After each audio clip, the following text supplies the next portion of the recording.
ಕಿರಿಕ್ ಮಾಡಿಕೊಂಡು ಕಿರುತೆರೆಯಿಂದ ಬ್ಯಾನ್ ಆಗಿದ್ದ ಕನ್ನಡದ ನಟನಟಿಯರು ಇವರೇ ನೋಡಿ. ಕಿರಿತೆರೆಯಲ್ಲಿ ಇತ್ತೀಚೆಗೆ ಬ್ಯಾನ್ ಅನ್ನುವ ಪದ ಹೆಚ್ಚಾಗಿ ಕೇಳಿ ಬರುತ್ತಿದೆ. ಅದರಲ್ಲೂ ಕನ್ನಡ ನಟನಟಿಯರ ವಿರುದ್ಧವೇ ಬ್ಯಾನ್ ಅನ್ನು ಅಸ್ತ್ರವನ್ನು ನಿರ್ಮಾಣ ಸಂಸ್ಥೆಗಳು ಉಪಯೋಗಿಸಿದ ಸಾಕಷ್ಟು ಉದಾಹರಣೆಗಳು ಕಣ್ಮುಂದೆನೇ ಇವೆ. ಇತ್ತೀಚೆಗಷ್ಟೇ ಇಂತಹ ಒಂದೆರಡು ಘಟನೆಗಳು ಕೂಡ ನಡೆದಿವೆ.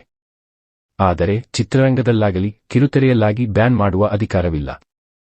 ಹೀಗಾಗಿ ಈ ಪದವಂತೂ ಬಳಕೆಯಾಗುತ್ತಿದೆ. ಚಂದನ್ ಕುಮಾರ್ ಕನ್ನಡದಲ್ಲಿ ಒಂದಿಷ್ಟು ಧಾರಾವಾಹಿಗಳಲ್ಲಿ ನಟಿಸಿದ ಬಳಿಕ ತೆಲುಗು ಧಾರಾವಾಹಿಗಳಿಗೆ ಎಂಟ್ರಿ ಕೊಟ್ಟಿದ್ದರು. ಅಲ್ಲಿಂದ ಶ್ರೀಮತಿ ಶ್ರೀನಿವಾಸ್ ಎಂಬ ಧಾರಾವಾಹಿಯಲ್ಲಿ ನಟಿಸುತ್ತಿದ್ದರು.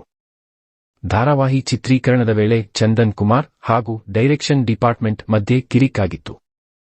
ಡೈರೆಕ್ಷನ್ ಡಿಪಾರ್ಟ್ಮೆಂಟ್ ಇಬ್ಬರು ಸಹ ನಿರ್ದೇಶಕರು ಚಂದನ್ ಹಲ್ಲೆ ಮಾಡಿದ್ದಾರೆಂದು ಆರೋಪಿಸಿದ್ದರು. ಇದರಿಂದ ಕೊಂಡ ತೆಲುಗು ಟೆಲಿವಿಷನ್ ಟೆಕ್ನಿಷಿಯನ್ಸ್ ಮತ್ತು ವರ್ಕರ್ಸ್ ಫೆಡರೇಷನ್ ಅಲ್ಲಿನ ಟೆಲಿವಿಷನ್ ನಿರ್ಮಾಪಕರ ಮಂಡಳಿಗೆ ಪತ್ರ ಬರೆದು ತೆಲುಗು ಕಿರುತೆರೆ ಹಾಗೂ ಓಟಿಟಿಯಿಂದ ಚಂದನ್ ಕುಮಾರ್ ಅವರ ಮೇಲೆ ನಿಷೇಧ ಹೇರಬೇಕು ಎಂದು ಒತ್ತಡ ಹೇರಿದ್ದರು. ಅಲ್ಲಿಂದ ತೆಲುಗು ಕಿರುತೆರೆಯಲ್ಲಿ ಕಾಣಿಸಿಕೊಂಡಿಲ್ಲ. ಇನ್ನು ಅನಿರುದ್ಧ್ ಅವರ ವಿವಾದವಂತೂ ಗೊತ್ತೇ ಇದೆ.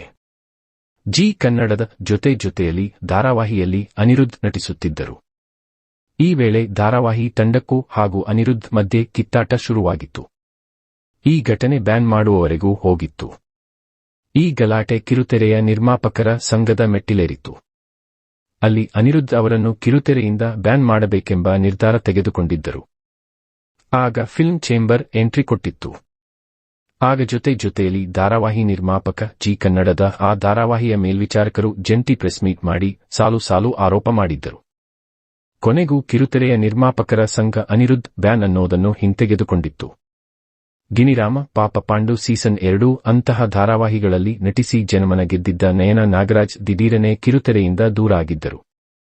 ಕೆಲವು ದಿನಗಳ ಬಳಿಕ ಖುದ್ದಾಗಿ ನಯನ ಅವರೇ ಸಂದರ್ಶನವೊಂದರಲ್ಲಿ ತನ್ನನ್ನು ಕಿರುತೆರೆಯಿಂದ ಬ್ಯಾನ್ ಮಾಡಲಾಗಿದೆ ಎಂದು ಹೇಳಿಕೊಂಡಿದ್ದರು.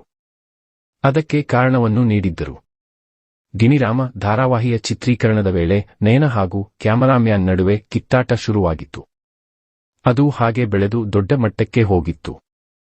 ಕೊನೆಗೆ ನಯನ ಧಾರಾವಾಹಿಯನ್ನೇ ಬಿಡುವುದಕ್ಕೆ ನಿರ್ಧರಿಸಿದ್ದರು. ಹೀಗಾಗಿ ಧಾರಾವಾಹಿಗೆ ಅಂತ್ಯ ಹಾಡಲಾಗಿತ್ತು. ಬಳಿಕ ನಿರ್ಮಾಣ ಸಂಸ್ಥೆ ನಯನಾರಿಂದ ನಷ್ಟ ಆಗಿದ್ದು ಧಾರಾವಾಹಿಯಲ್ಲಿ ನಟಿಸದಂತೆ ನಿಷೇಧ ಹೇರಲಾಯಿತು ಎಂದು ಸಂದರ್ಶನವೊಂದರಲ್ಲಿ ಹೇಳಿಕೊಂಡಿದ್ದರು. ಕನ್ನಡದ ಮತ್ತೊಬ್ಬ ನಟಿ ಪಲ್ಲವಿ ಗೌಡ ಕನ್ನಡದಲ್ಲಿ ಚಂದ್ರ ಚಕೋರಿ, ಮನೆಯೊಂದು, 3 ಬಾಗಿಲು, ಗಾಳಿಪಟ, ಸೇವಂತಿಗೆ, ಜೋಡಿಹಕ್ಕಿ, ಪರಿಣಯ ಸೇರಿದಂತೆ ಹಲವು ಧಾರಾವಾಹಿಗಳಲ್ಲಿ ನಟಿಸಿದ್ದರು. ಬಳಿಕ ತೆಲುಗು ಹಾಗೂ ಮಲಯಾಳಂ ಕಿರುತೆರೆಗೂ ಎಂಟ್ರಿ ಕೊಟ್ಟಿದ್ದರು. ತೆಲುಗಿನಲ್ಲಿ ಧಾರಾವಾಹಿಯೊಂದರಲ್ಲಿ ನಟಿಸುವ ಮುನ್ನ ಇನ್ನೊಂದರಲ್ಲಿ ನಟಿಸುವುದಿಲ್ಲ ಎಂದು ಅಗ್ರಿಮೆಂಟ್ಗೆ ಸಹಿ ಹಾಕಿದ್ದರು. ಆದರೆ ಧಾರಾವಾಹಿಯಿಂದ ಸಂಭಾವನೆ ಸರಿಯಾಗಿ ಬಾರದ ಕಾರಣ ಮತ್ತೊಂದು ಸೀರಿಯಲ್ಗೆ ಗ್ರೀನ್ ಸಿಗ್ನಲ್ ಕೊಟ್ಟಿದ್ದರು. ಹೀಗಾಗಿ 6 ತಿಂಗಳು ತೆಲುಗು ಕಿರುತೆರೆಯಿಂದ ಬ್ಯಾನ್ ಆಗಿದ್ದರು ಎಂದು ಮಾಧ್ಯಮಗಳು ವರದಿ ಮಾಡಿದ್ದವು. ಇವರು ಬ್ಯಾನ್ ಆಗಿದ್ದರು ಎನ್ನುವ ಬಗ್ಗೆ ನಿಖರವಾದ ಕಾರಣವಿಲ್ಲ.